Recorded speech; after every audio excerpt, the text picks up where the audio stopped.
development, they will drop from the 3rd spot to the 10th spot. What can you tell us, Javier? But see, first of all, the accusations are four major accusations, and they are accused of all or some of the accusations. The first one is market manipulation. Okay. Then we have false corporate disclosures. Then we have fake invoicing, and the last one is preventing the supervisory authority from performing its duty. Fake invoicing. Yes. Hey, but I thought this thing is only prevalent in Ghana. Yeah, so fake invoicing for Juventus. Yes. Hey, that's serious. So they did all this market manipulation, false corporate disclosures, fake invoicing, and preventing the supervisory authority from performing its duty, all to make their books look very, very, very good. You know this financial fair play thing? Yeah. And how it means that the clubs must not spend beyond a certain level, and the clubs must not be in debt and things like that. And I think that's a very good thing that has been introduced, because previously we had situations where clubs, because they have a lot of money, are able to splash their cash around, buy players, huge sums of money, and to the detriment of making sure that at least the club runs very well. Yeah. So clubs go into serious administrative issues or serious financial issues because they are not able to check their income and expenditure before they realize they have huge expenditures over income, and some go bankrupt, unable to pay their players, unable to do some little things that any corporate entity is able to do over time. So I think the financial fair play has come, and it's helping. So what basically is happening is this. You know, in accounting, you just don't throw figures around just like that. There are certain concepts and principles. They're called the concepts and conventions that we follow. Okay, and these concepts and conventions are just to guide us in the preparation of our books. Okay.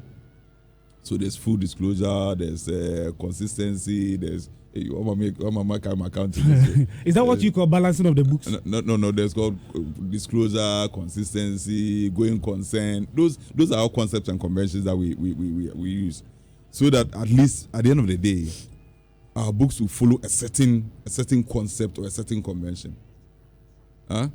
So that if I prepare my accounts, for instance, there's a principle, this thing I call comparability. If I prepare my accounts, let's say in Ghana,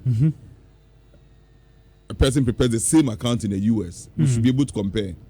You get what I'm saying? So the report that I'm picking is that Juventus did some underhand dealings. There are certain transactions that they entered into, which at the end of the day, they reported the wrong figure. Wow. So that's where this... they wanted to cheat the system? Yeah, they reported the wrong figure because they wanted their books to look very nice. And this investigation started some years back. And the report I'm picking is that even the phone calls of their directors, you know, Pavonetbeard and the other guy, Agnelli and the other guys, were all tapped. And then the conversation that they had with certain third parties were all tapped, and it has indicted them. So many things have happened at Juventus, to the extent that, I mean, sometimes they even tell their players to waive their salary for a certain number of months so that at least their books can look very good. Then after a certain number of months, that expiration of those number of months, they pay their salary, they spread it over a certain period of time. They buy players huge sums of money. They don't record the full amount. This full disclosure thing that I've talked about, but they spread the amount over a certain period of time. So that is basically what is happening there. And for me, it is a good thing that has happened. And those of us here in Ghana, I think that we have to take a cue from this. I don't know what pertains in Ghana, whether our clubs even prepare their financial accounts and they present it to the FAO or to anybody for them to audit. Because it's also a condition here.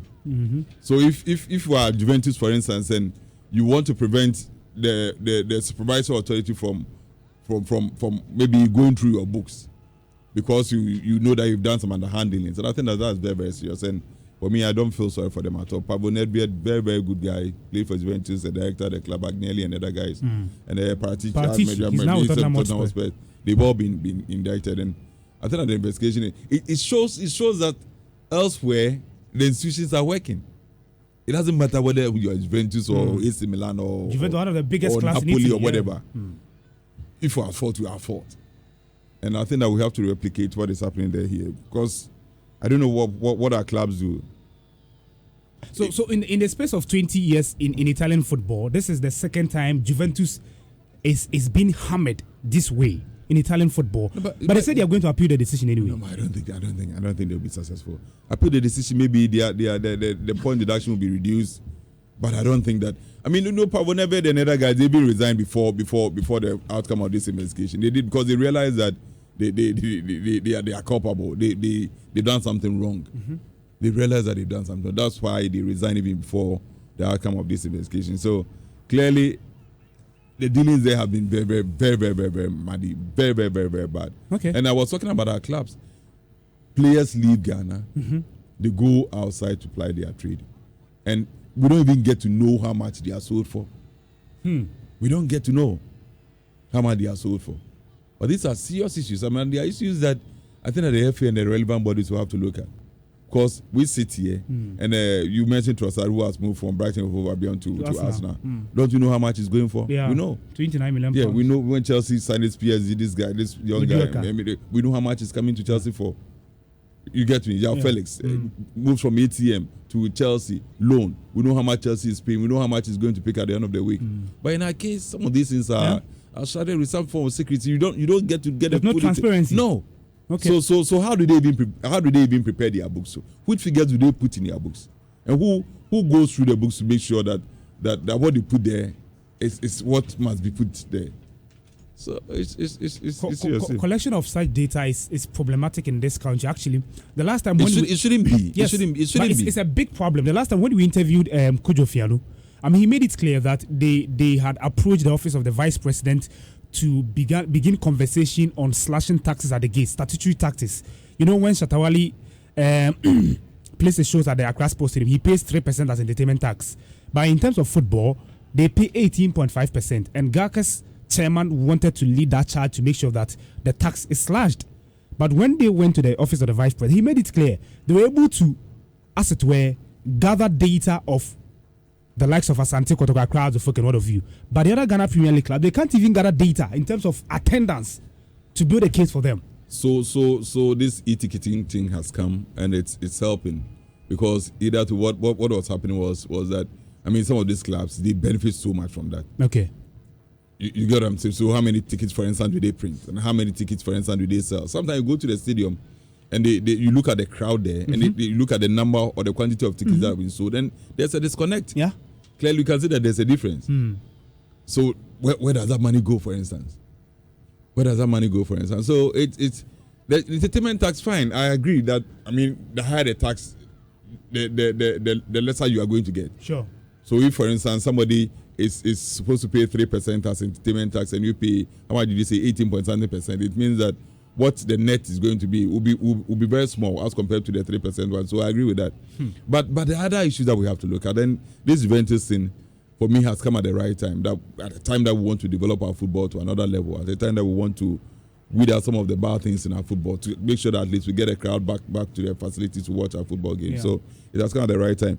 The FA must be up and doing. Gaka, for instance, transparent. Yes. So some of these, I mean, it's something that we have to struggle all the time.